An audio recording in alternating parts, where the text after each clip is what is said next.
Jai. Hari Hari Bo.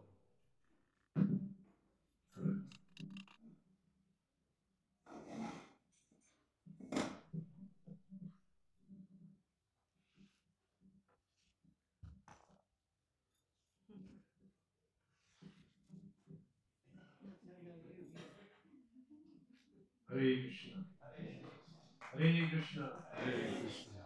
Request people to give. Please come forward. There are empty chairs here. Each the devotees can come forward. So we are very, very fortunate today. We have with us Srila Prabhupada disciples. Pancaratna Prabhu. Please give a loud applause to them. And also Atita Guna Mataji. Hare Krishna. They are both senior disciples of Srila Prabhupada. And they have been in ISKCON since last 50 years. And they are still serving. So we can learn a lot from them.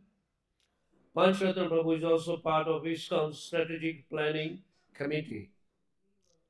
And is also expert in performing dramas or a dramatist. So we won't take much of the time. We'll give on the line.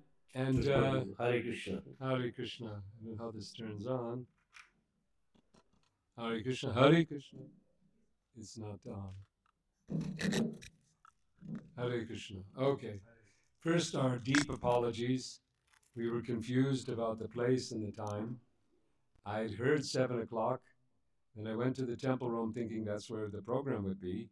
And I saw that Arti was going on. Oh, I guess I got the time wrong. And so I really, really do apologize. I hope.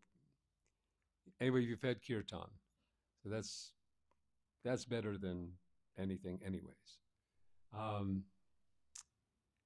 So we're going to have 2 nights, right? Today and tomorrow. And I believe tomorrow I'll have an opportunity to present my drama in progress on Srila Prabhupada and get your. But this is on one condition: you have to give honest feedback. And tell me how it can be improved, or whether it's even worth doing. Okay. And tonight we will we'll do some Prabhupada Katha. Now, Prabhupada Katha. I think you had already just recently for Ram Nomi. You had some Ram Katha. No? Was someone here did Ram Katha? Okay. So, and there's Bhagavad Katha, right? So Katha, the tradition of Katha, where a devotee comes and tells stories. Generally, these stories that we are, the genre of Katha is usually centered around Sri Krishna, Sri Ram, the Leelas of the Lord. But I suggest that in our society that we need to develop a new genre of Prabhupada Katha. Now, there is one problem. Usually when devotees think of Srila Prabhupada Katha, they're focused on the disciples of Srila Prabhupada presenting their memories, their stories, and so on. The problem is we're getting old, we're dying, or leaving this world, however you want to put it. We're not going to be able to continue doing this. So I'm hoping that other devotees, perhaps some of you, will be inspired to learn the stories, to study the life of Srila Prabhupada, to absorb yourself in his Leela. It is a Leela. his biography. Okay, first question: how many of you have read either the full? Well, first the full version, the full because it's in English. There's no excuse. How many of you have read the full Srila Prabhupada Lilamrita? One, two, three, four, five, six. How many of you read the condensed Lilamrita? Just another two. So I want to give you a challenge, you could say.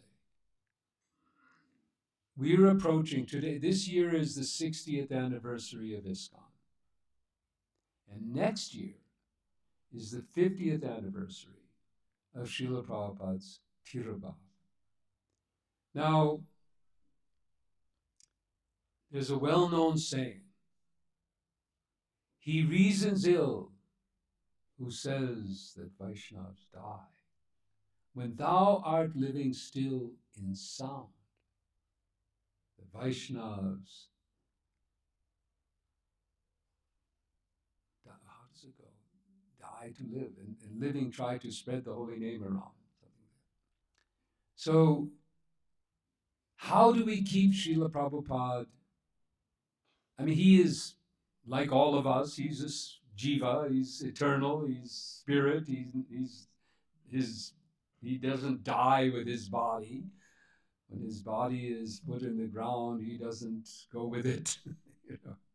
He does in a sense because it's energized by his presence. So his presence is there. If you go to his samadhis, in his and I can begin my stories. Well, we're gonna anyway. Let's get to the stories in just very quickly. But I just wanted to complete this that we're here to relay our stories, relay other stories. It's not that I can't fill a very long time with my stories. Neither my wife has some stories too, but we can't fill a long time. So there are other stories that at least I have certain stories that I find to be impactful and memorable that I want to share with you. And I'm asking all of you, first of all, read the Lilamrita. Uh, soon we've developed, I'm a member of the global committee for observing these 2 years, 60th anniversary of ISKCON and 50th anniversary of Srila Prabhupada's Tirabhav. So I'm a member of that committee, and as part of our effort, and as was mentioned, the strategic planning efforts, we have, well, not me or our committee, but devotees that we're working with have developed a course, a Srila Prabhupada introduction course. And that will be also available to, I don't know, anyone here does courses? You teach here in Nairobi? You do sometimes courses? You do? You do Bhakti Shastri or any kind of courses? Have you done the TTC trainings and things like that? So you've done you're a teacher in other anyway you're a teacher. So anyone who's a teacher, you can get there's a whole lesson plan, materials, handbooks. Everything has been prepared for you to offer this course. So during the next year and so please, all of you. Okay, last question. How many of you watched the movie? That's the easiest thing. Okay, good. At least we got a good show of hands there. So those of you who have not watched the movie or read the book, then do it. You've got. I give you. You know, I'm giving you a challenge that this year, finish this, or at least by next year. Try to read the whole Lilamrita, and go to the memories channels and watch the memories and listen to, just connect with Prabhupada. So I think what we'll do, we're going to tell some stories, um, and see how it goes. So first is our initiation stories, because that's what comes up first. So since mine was before yours, I will, and it also relates because um, how did Srila Prabhupada initiate devotees?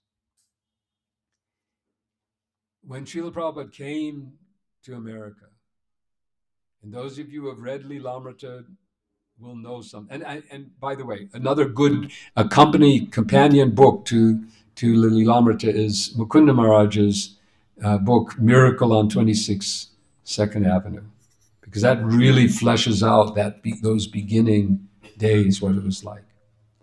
So the first initiations were for devotees who had been chanting for 3 months or something like that, 2 months, 3 months. They had no idea. There'll be some initiation. Okay, that sounds cool. Let's okay, okay. They asked Srila Prabhupada, what does initiation mean? And anyone know what his response was? You remember? Srila Prabhupada says, initiation means to accept the spiritual master as good as God. Mm-hmm. Mm-hmm. Who said that? Mm-hmm. Yes, okay, exactly. Oh, huh? You've been talking about the spiritual master is not, we're not God, we're not God, we're not God. And now you say, so, and then he explained, because he's the representative of God.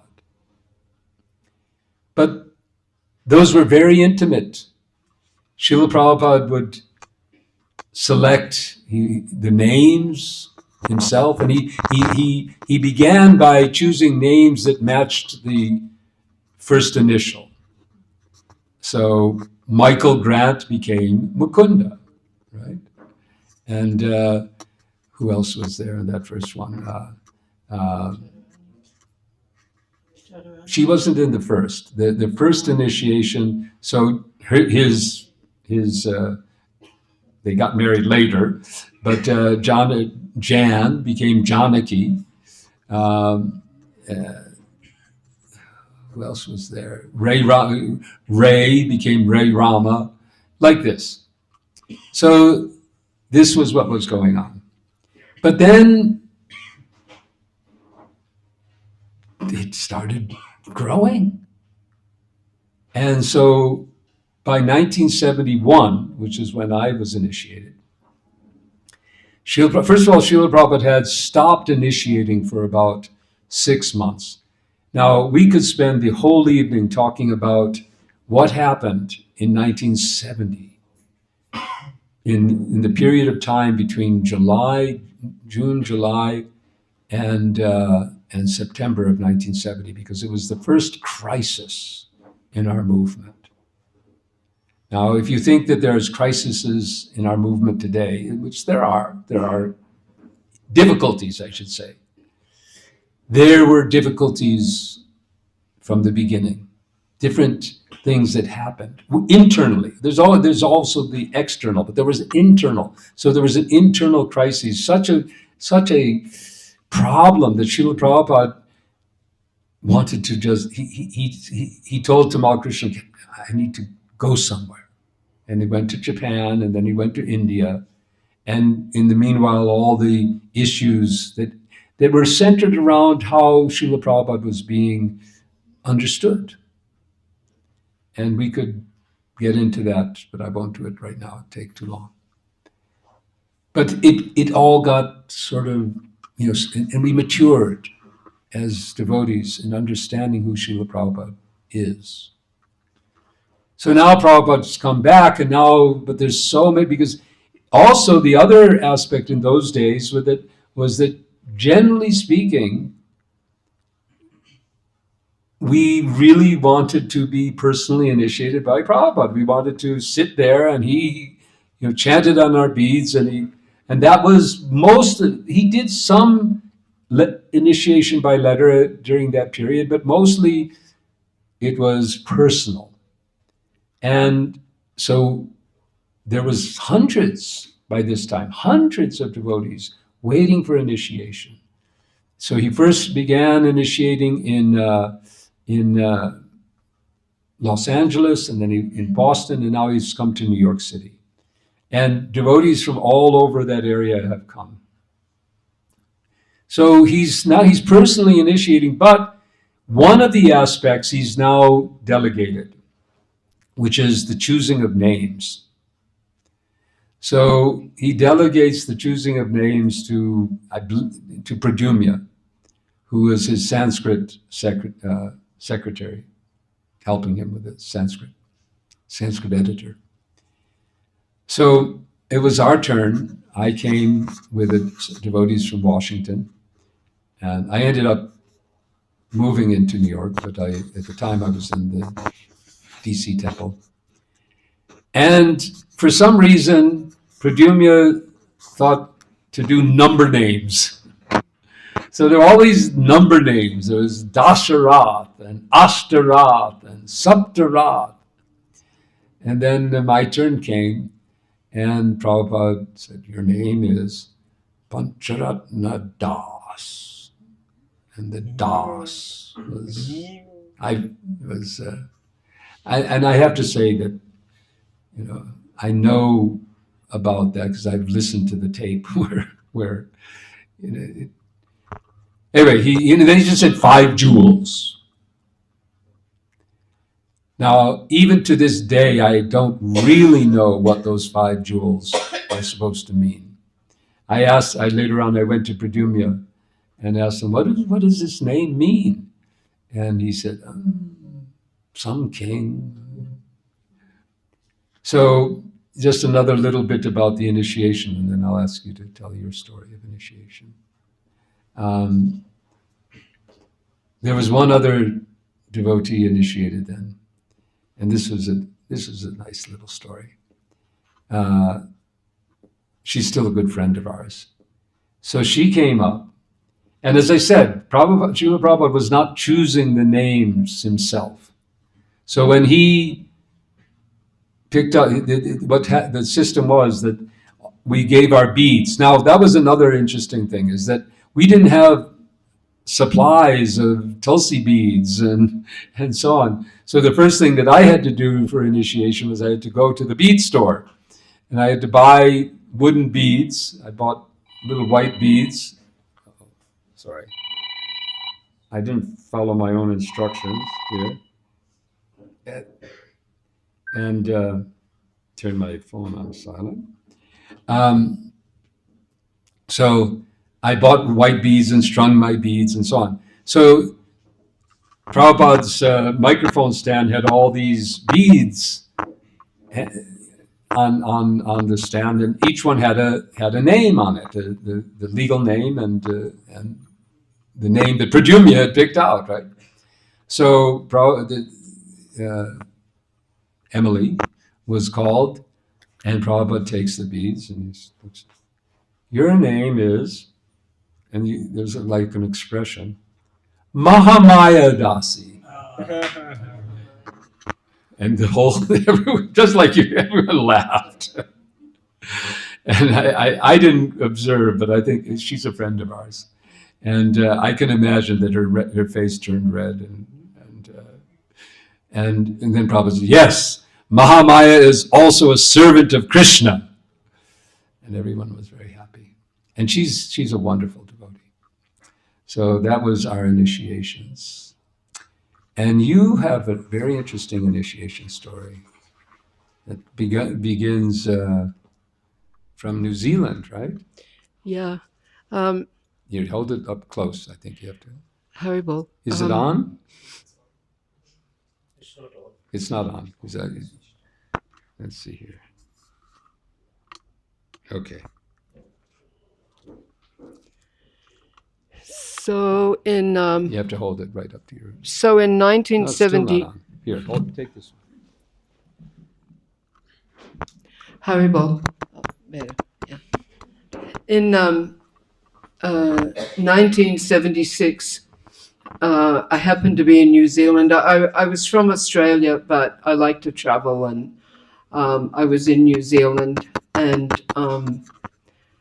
I actually had a spiritual desire, and that spiritual desire was that Srila Prabhupada would personally initiate me, because it so happened that many were getting initiated by letter, but I was like, no, I want to be personally initiated by Srila Prabhupada. So the names were being selected by the sannyasis and the assistants. Um, when I was in New Zealand, actually, the temple president was a brahmachari, and he decided to throw the ladies out of the temple. So all us ladies were asked to stay somewhere else. So we were there for a couple of weeks, and we were uh, we were doing different services, and we got enough money together to get a ticket to go to Melbourne. And we got to Melbourne, and we were surprised that Srila Prabhupada was coming um, to Melbourne,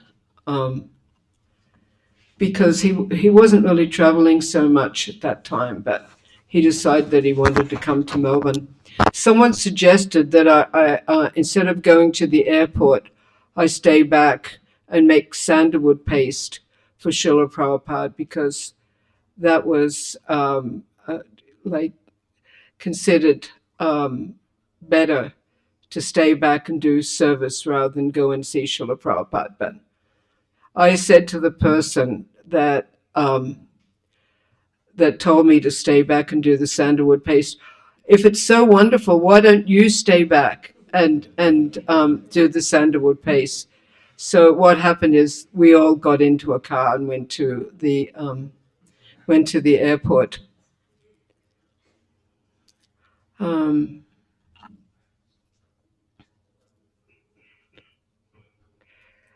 So what I said to him was, if service in separation is so wonderful, why don't you stay back and do it yourself? So we both jumped in the car and went to the airport. At the airport doors, Srila Prabhupada, there was 4 doors, and Srila Prabhupada had come 3 times. He came through the first door, the second door, and the third door. So we're all hanging around the 4th door thinking, oh, this will be the door that Srila Prabhupada would come in. And so we all went to the 4th door, but he just came in the first door. And on seeing Srila Prabhupada for the first time, he seemed effulgent and practically floating.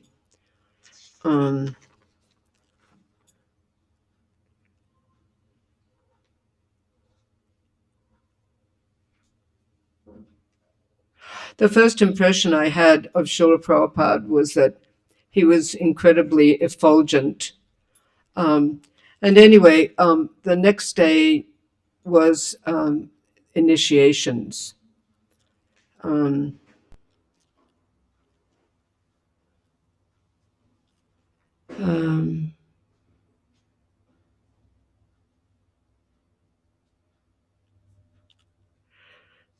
The next day was my initiation. There was a little girl there called Rose.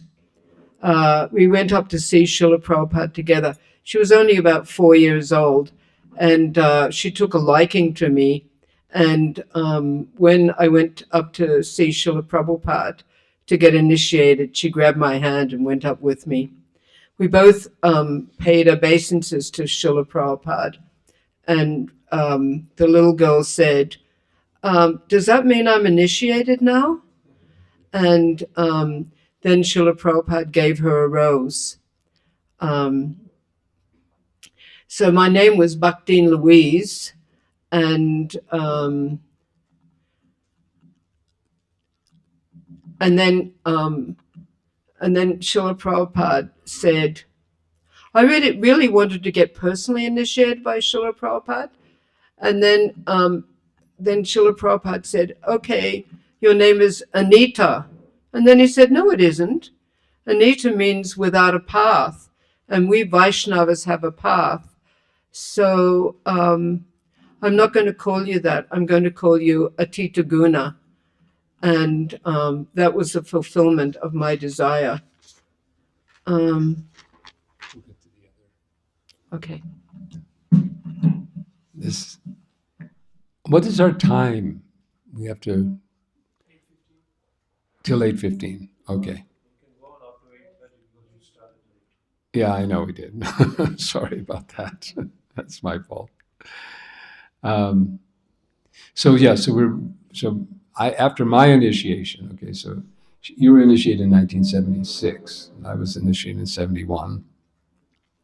I moved to New York City, and initiation was, of course, very special, but it was a very brief. I came up. He gave me my name, and I left the next day back to Washington. So there was really not a lot of interaction.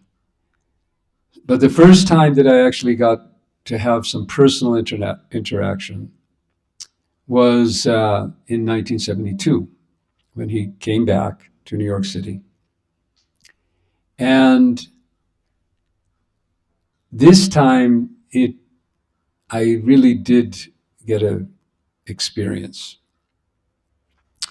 So the circumstances were that I had been given service to develop media relations and college preaching, you could say, and so on.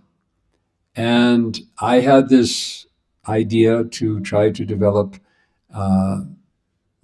television shows for cable television. I'm sure Nairobi has cable television. Is that right?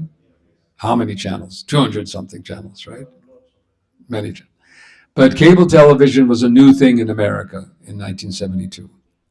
And I don't know if it is in Nairobi, but in America, all the cable companies are required to give public access. And so there's one channel that hardly anyone goes to, but it's a channel that people from the community can put on their own shows. So I thought, I'll do that. So my mother was very generous, and she gave me the money to buy video equipment. And so I was able to acquire some black and white videotaping equipment. And Prabhupada came, and I set it up in the temple room, and I began recording his lecture. And maybe some of you have seen these videos. They're black and white, New York temple lectures. So the first one, Srila Prabhupada gave a wonderful lecture, but I was mostly absorbed in watching him. And if you watch his videos, you watch these, you can see that Prabhupada was very expressive as he spoke. He used to use his hands also in very elegant ways. He had this amazing sort of, it was sort of graceful with his hands. Even when he ate, it was like, people often comment that Srila Prabhupada had the demeanor of an aristocrat. That was the demeanor of someone who's just lives to please Krishna, who sees his body as an instrument for Krishna's service. Naturally, it becomes, as we know, in Vaikuntha, in Goloka, every step is a dance. So with Srila Prabhupada, every movement, every motion was expressive of his love. So that I was absorbed in zooming in and out and trying to catch some of those special movements. At the end of his lecture, there was kirtan, and during that kirtan, Srila Prabhupada got very enthused and actually began leading the kirtan himself. He took over the leading of the kirtan. It was being led, I think, maybe by Vishnu John, I'm not sure. some of that tape I haven't found it of that. Anyway, it was wonderful. I was taping, and then afterwards we came. I got the opportunity to show Srila Prabhupada. Here is this new technology of video recording your lectures, and I watched him observing the video. And when the video came, I think I must have fast forwarded it or so on, but it came to the kirtan. And I watched as Srila Prabhupada became absorbed in the kirtan again, and he started clapping his hands along with the kirtan and singing. And I had this deep feeling of how where his consciousness was, that his consciousness was in the holy names, it was in the kirtan, it wasn't in the technology, it wasn't in him on the screen. If I were watching myself in this new technology, I'd want to make sure that I looked good or whatever. I didn't.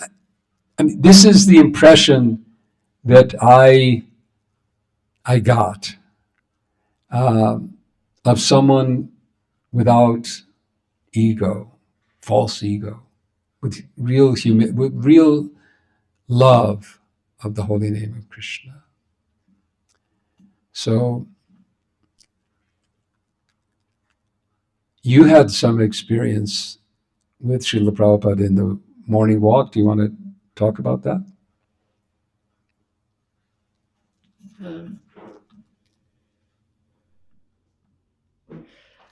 So we went to the Melbourne Botanical Gardens.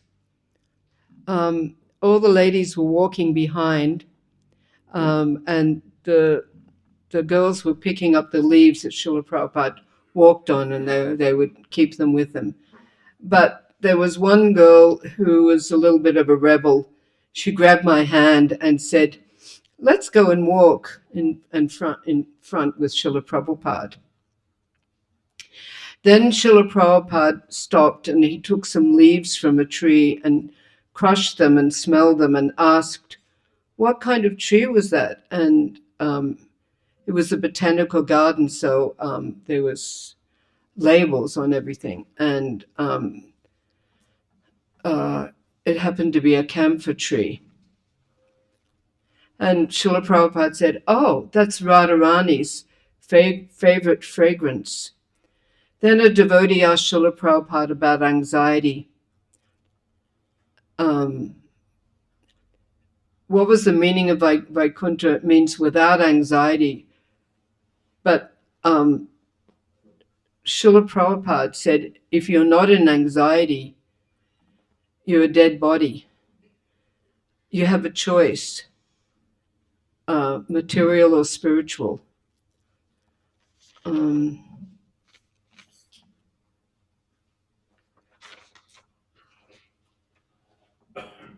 So I was there with a little girl, and she was holding my hand, and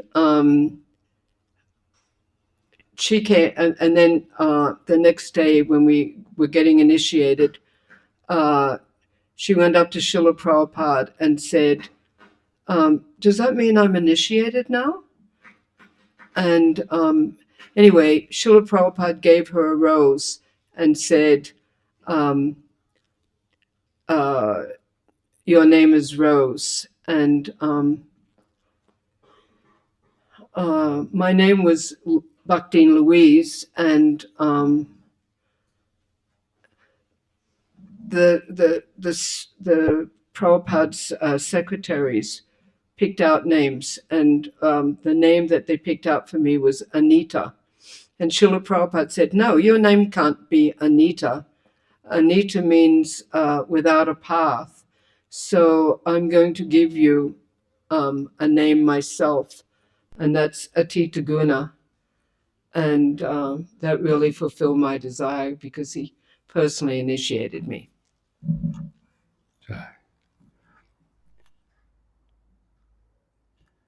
So yeah, I'll just keep going, and we'll. Atita's. I mean, I just want to. We're getting older.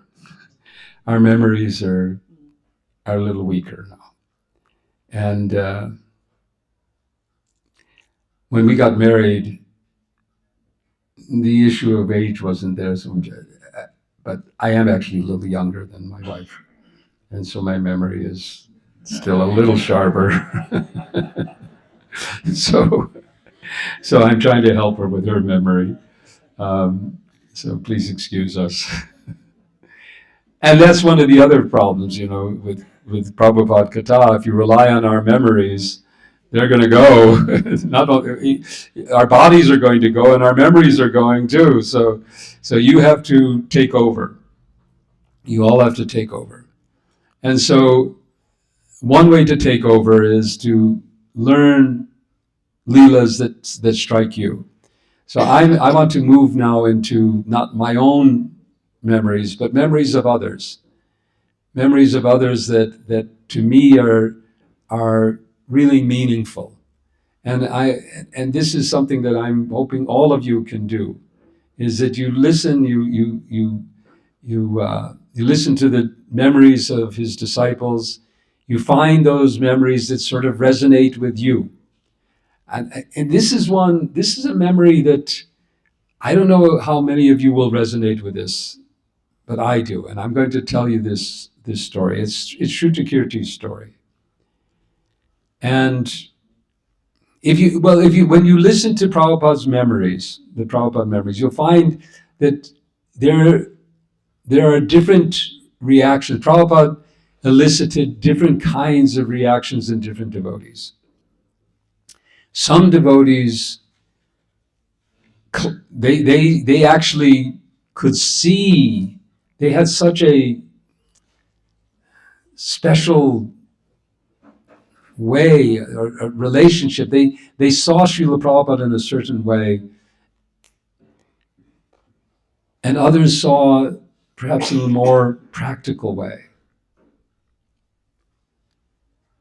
So, well, I'll step back. I'm going to tell a personal story and another story that I like that's connected to it, and they're all sort of connected.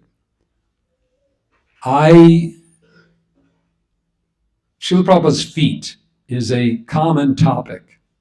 I've been thinking about making collections of stories, and one of them I thought would be the lotus feet of the spiritual master. All kinds of stories relating to the lotus feet of the spiritual master.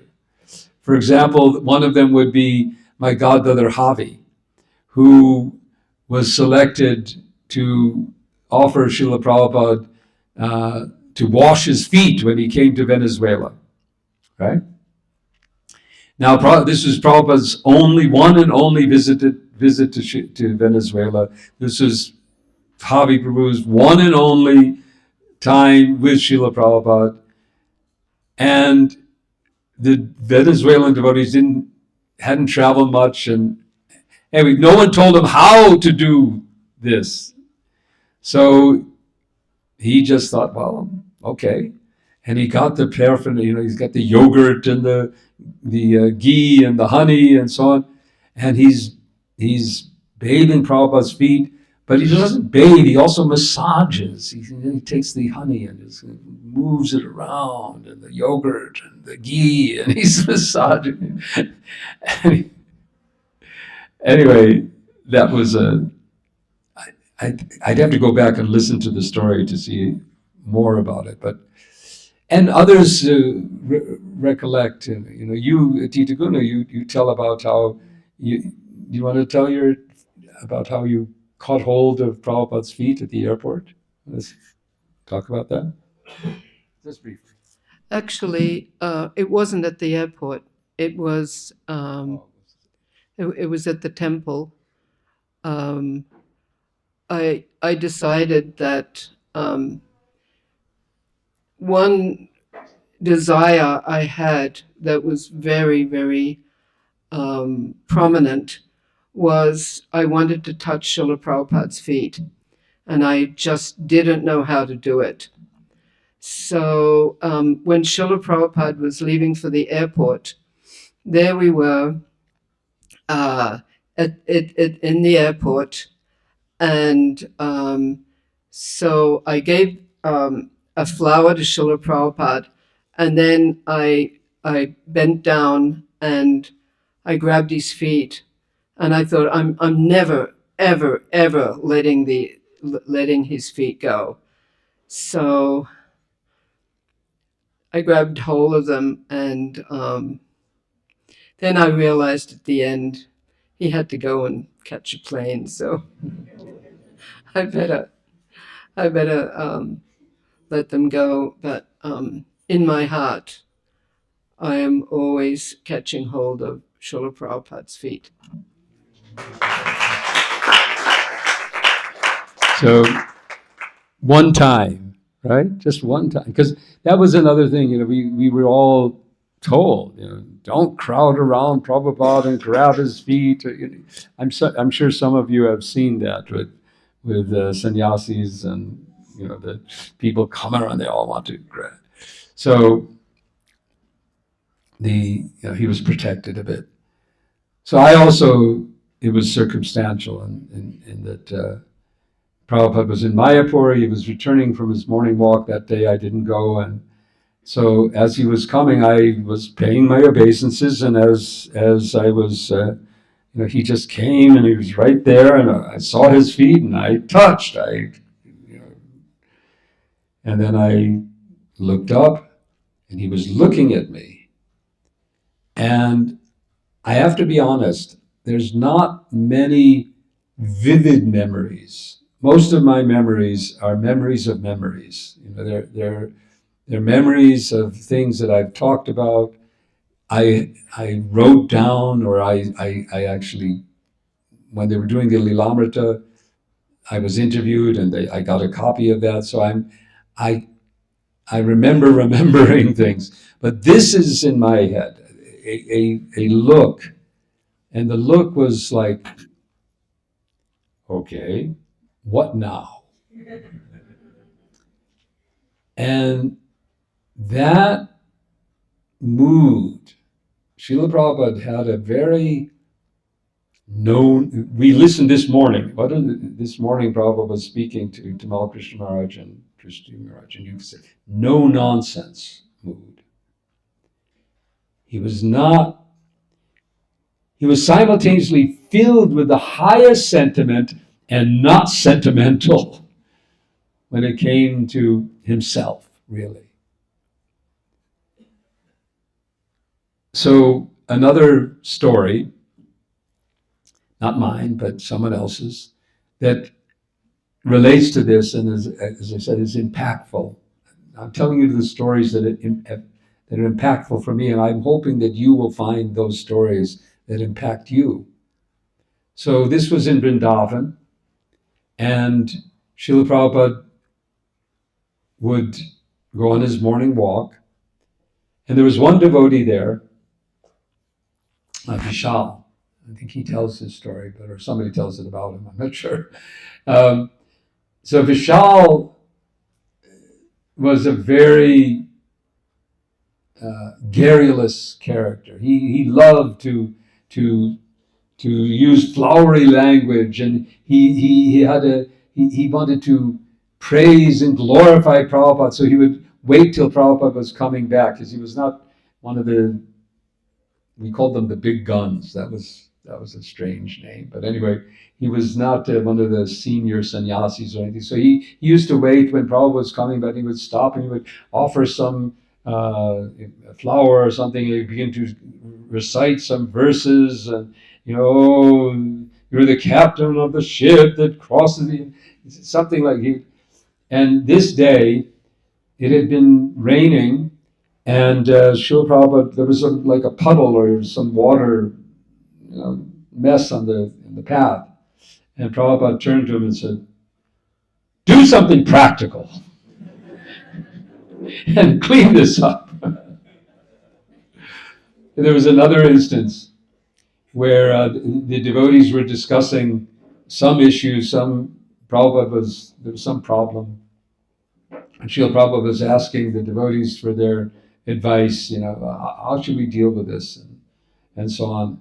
And one of the devotees says, well, Srila Prabhupada, we just have to be more Krishna conscious. And Srila Prabhupada said, another impractical suggestion. So Srila Prabhupada really focused on the essence. And the story that I was beginning with is a story that Shrutikirti tells, because he was Prabhupada's personal secretary. He used to travel with Srila Prabhupada. And he talks about that. You have to listen to him tell the story. But he talks about how wherever they would go, he would watch and see how enthusiastic and how just joyously pouring out love to Srila Prabhupada all the devotees were wherever they went. And he was focused on his service. He was like, I got to set this up. I got to make sure this is, everything is ready so that when Prabhupada comes, that was his job, to make Prabhupada's life because Prabhupada wanted a very regulated life. So regulated he was in his, I could never, that's one of the reasons we should hear about Srila Prabhupada's life. Srila Prabhupada, who is Srila Prabhupada for us, is the question. He's our teacher. He's given us the philosophy, the teachings through his books. But he's also our acharya. And what is an acharya? Acharya, one who shows practically how to apply the philosophy and the teaching. So, of course, there's some of his special personal qualities which we may never emulate, or if we try, we'll mess it up. But his focus, his determination, I would say that of all the qualities of Srila Prabhupada as our acharya that we should try to follow is the quality of determination and focus. So Shrutikirti was trying to do that by helping Srila Prabhupada to focus on his service, making everything smooth. And he was thinking, but I don't feel what these devotees are feeling. I'm not feeling that bubbling up spirit. So as he was massaging Srila Prabhupada, he asked Srila Prabhupada, he says, I feel like I don't love you the way these devotees love you. And Srila Prabhupada didn't say anything. And then later that day, and Shrutikirti would never kind of press things. So, but later that day, Srila Prabhupada asked him, so, do you like what you're doing? And Srila Prabhupada, Shrutikirti said, yes, I love my service. I love what I'm doing. And Srila Prabhupada, that is love. That is love. So that's for me, that's a lesson that I want to have the same kind of, emotional love that I see sometimes in others, and I've seen it in so many devotees, but sometimes I feel my heart is just not soft enough. But then I look and I say, but I am going to serve whatever. I am going to serve. And I am committed. I am sold out. That is it. That is my life, to serve Srila Prabhupada, regardless of all the things that I sometimes question, things that he says. Even this morning, I said, why, Prabhupada, why do you have to use the word rascal? Every sentence you have to say rascal this, rascal that, rascal them, rascal that. You know, it's not the way I would do it. But then I remind myself, well, you're not you're not anywhere near Srila Prabhupada's vision. So just serve and know and go behind the words, because that's another thing that we all have to learn. When we get closer and closer to Srila Prabhupada, which I hope all of you will do, you'll find that sometimes his language doesn't sit right with you. We spoke just the other morning on his Bhagavad Gita 140 purport, where he uses terminology about women that don't sit well with with most women to begin with, and many, many men as well.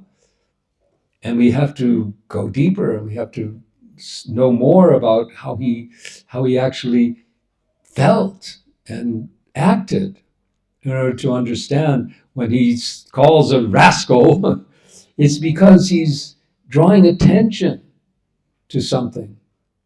It's not that he hates them or that he has any ill feeling towards such persons. He sees everyone as jiva, but he laments how misled people are in this age. So, just to conclude, a few more. So both of us have an experience of someone's memory.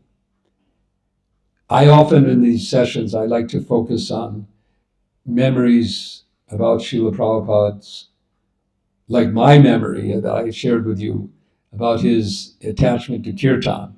So you remember Taya in 26 Second Avenue? We met. We went to 26 Second Avenue, and we met one. Oh, she lives upstairs. She lives upstairs. So there's one lady who lives upstairs, and anyway, we came early. I was supposed to speak there, and it was locked. And so she said sometimes it's open inside. So took us in, and anyway, it was still couldn't get in. But anyway, we got to talking, and we become friends with her, Taya, and she told us her story, how it was her father, right? So her father, she'd grown up in that area of New York, and she remembers one day driving with her father on the Bowery. Now, if you've read the Lilamrita, you know what we're talking about. The Bowery. You know, you can. She's shaking her head, so that means you know what the Bowery means. But you probably don't know really what the Bowery means, because you never went to the Bowery in 1970 or 65 or 66. You never went there. I'm sure there are, well, just what was it? When we just came here, we went for a walk to this park, and we were walking in the park, and there was like a little drain next to the sidewalk, and we looked to the side. You remember what we saw? A man just collapsed in the drain. And I commented, it's probably he was drunk and passed out from alcohol. because he was, that's what, this is the kind of person that was known to live on the Bowery. The Bowery was the place that alcoholics would hang out because there was cheap wine in the stores there. And anyway, people somehow, that was they didn't mind so much. So Srila Prabhupada describes how to get into the place he was staying, he'd have to kind of, these passed out drunks on the steps of the building, and kind of step over them to get up. So anyway, this friend of ours, Taya, she was driving with her father. She was only like 5 years old or something like that, right? So she was 5 or 6 years old, and she looks out the window. This must have been 1965 or 66. Yeah, late 65, 66, early 66. It must have been before 26 Second Avenue. So, and she sees this elderly man dressed in orange. And he's walking down the street and he's singing and playing some hand cymbals. He was doing Sankirtan. He was doing Harinam alone. No one was there. But it was his faith.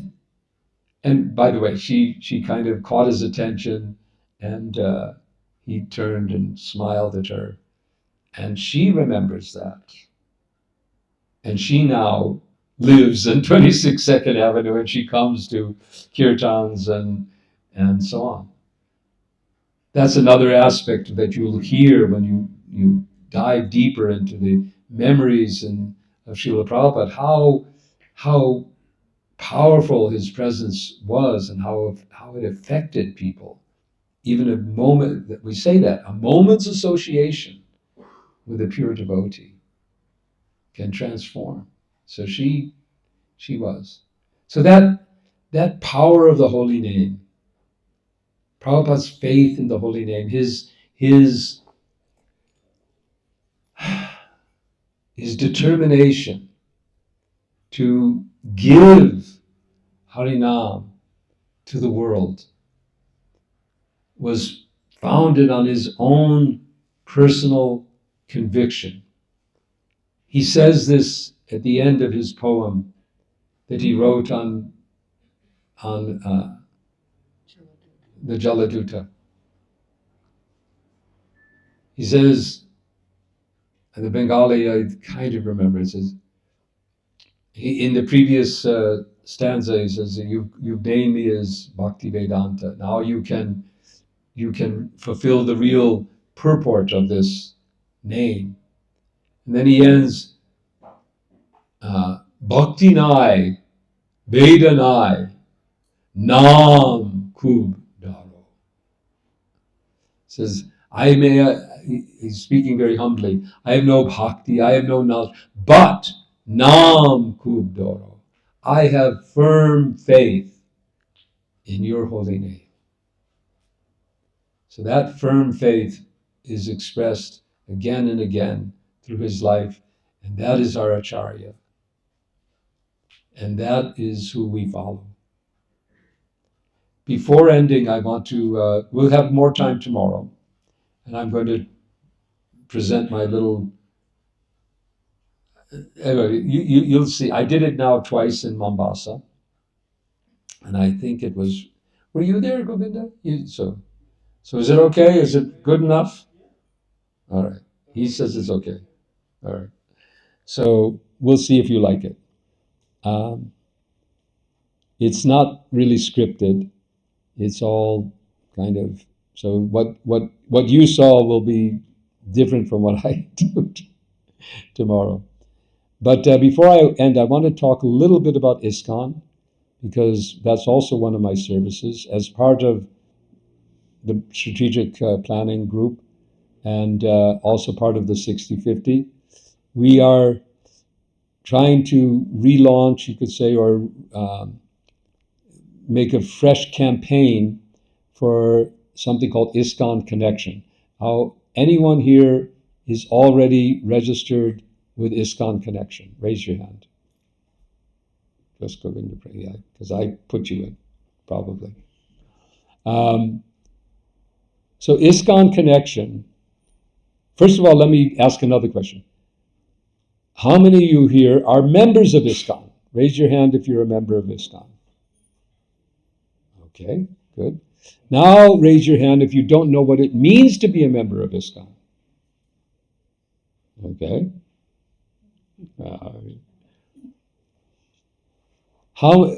Raise your hand if you know what it means to be a member of ISKCON, but you've chosen not to be a member of ISKCON. Okay.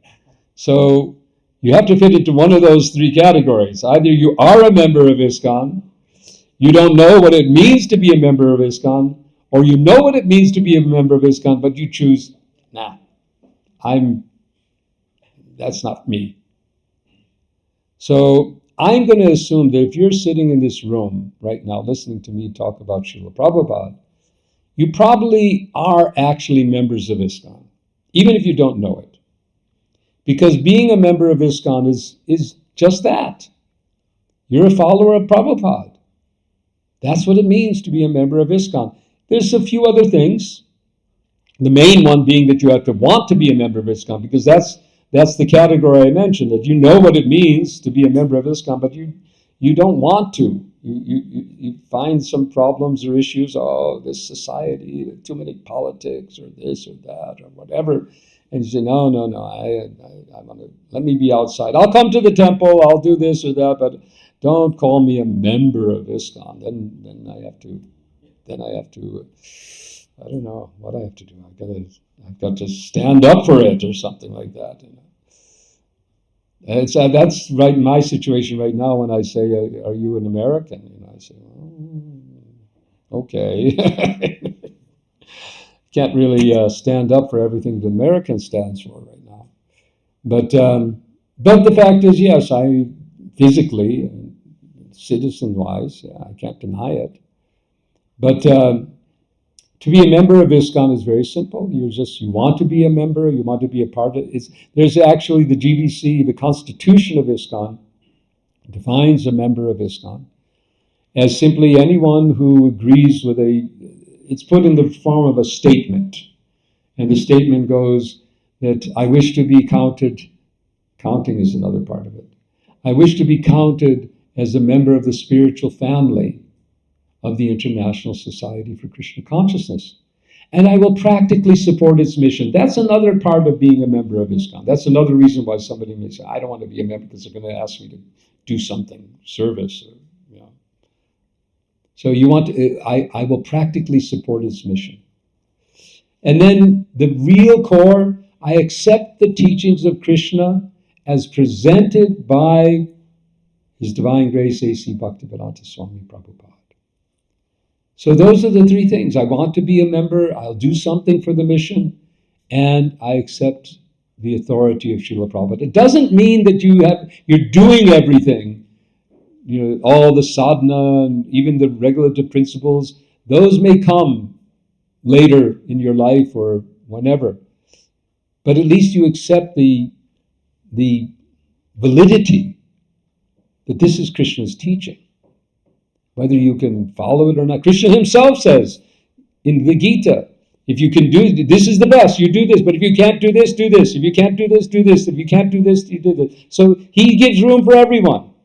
And Prabhupada gave room for everyone in the society. He didn't demand that to join ISKCON, you had to begin by chanting 16 rounds and following all the principles. And so, no, just associate with us. Just be part of this. Just read these books. Just do some service. So we have a campaign now, and we're going to distribute these. Somebody can help. Everyone gets a card. And we're asking everyone to register their membership. And the benefit of registering your membership is that, number one, you'll get the news of ISKCON every week, which is really inspiring. Every week, today, it comes out on Sundays. And so It's drawn from ISKCON News. So you can also get, by going to ISKCON News, but it's a convenient way for you to get the news of ISKCON. Wonderful, and maybe if you see something is missing in the news, you can be inspired to give the news. Oh, they didn't tell about our. I know when Mombasa HK Tower has got to come in the news sometime. So or anything else. So you get the news, and we're going to be expanding more services. We hope to get starting hopefully fairly soon. We'll start offering a subscription to a daily Prabhupada quote. Like this, we want to offer services to all the members of ISKCON worldwide. And finally, we are going to offer your name inscribed on a copper plate. Many names, little micro engraved. We're going to offer all the names of all the members of ISKCON to Srila Prabhupada on his 50th Tirabhav anniversary in 2027. So if you want to be included and you want to be more connected as a member of ISKCON, please scan the code on this card and sign up.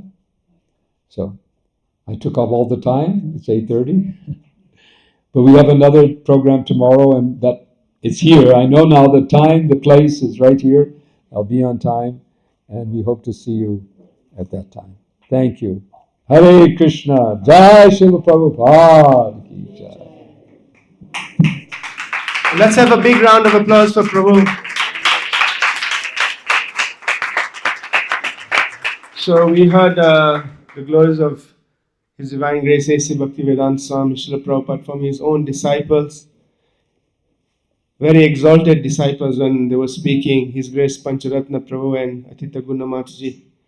For those who do not know, Pancaratna Prabhu was initiated when he was 20 years old, and Mataji was initiated when she was 28 years old. Yeah? But you can just see how Prabhupada had such an impact in the life that although they were so young, 20 years old, till today, they are over in their 70s, still they gave their life to Prabhupada.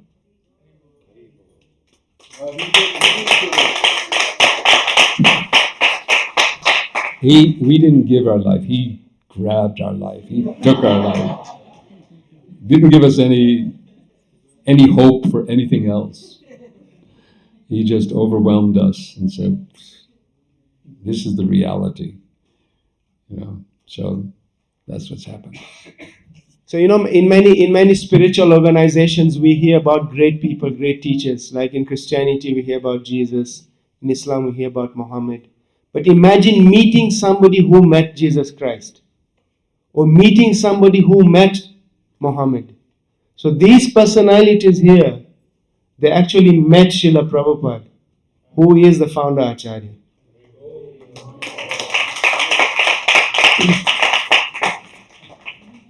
Just you mentioned Jesus, so I have to tell this story.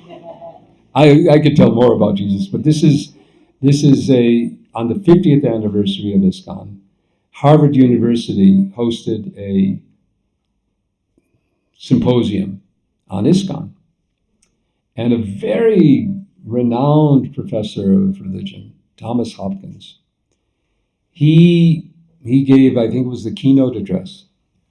And he said, I am a historian of religion. That's his field. And then when I look for comparisons to Bhaktivedanta Swami, I find only two people, Jesus and Muhammad.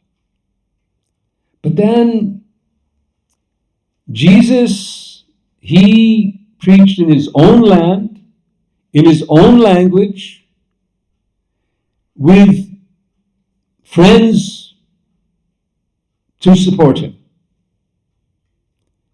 Muhammad preached in his own land, in his own language, with other family and other people to support him. Bhaktivedanta Swami went to a foreign land in a foreign language with no one. So actually there is no comparison.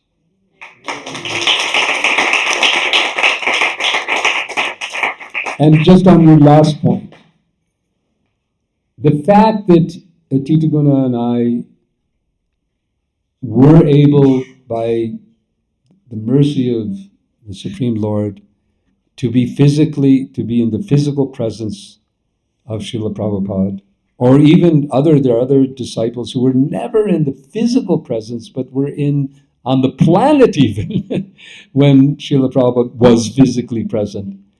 There's a certain vibration, that's all I can say. There's a certain touch that we have to try to share. And that's why we're here. We can try to share that. Okay, so we'll end here today. Prabhu tomorrow is giving the Bhagavatam class at the temple at 8 a.m. or 7:45 a.m. And tomorrow, please be on time. 7 p.m. we'll start. We'll have also a skit by Prabhu, and also hopefully he'll speak more Katha. So let us thank Prabhu and Mataji one time by chanting Hare Krishna, Krishna Krishna, Hare Hare, Hare Rama, Rama Rama. Srila Prabhupada ki, His Grace Pancaratna Prabhu ki, Her Grace Atita Guna Mataji ki.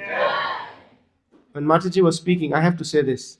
When Mataji was speaking how she is holding the feet of Srila Prabhupada till today, I was thinking we have to learn from her how we can hold the feet of Srila Prabhupada.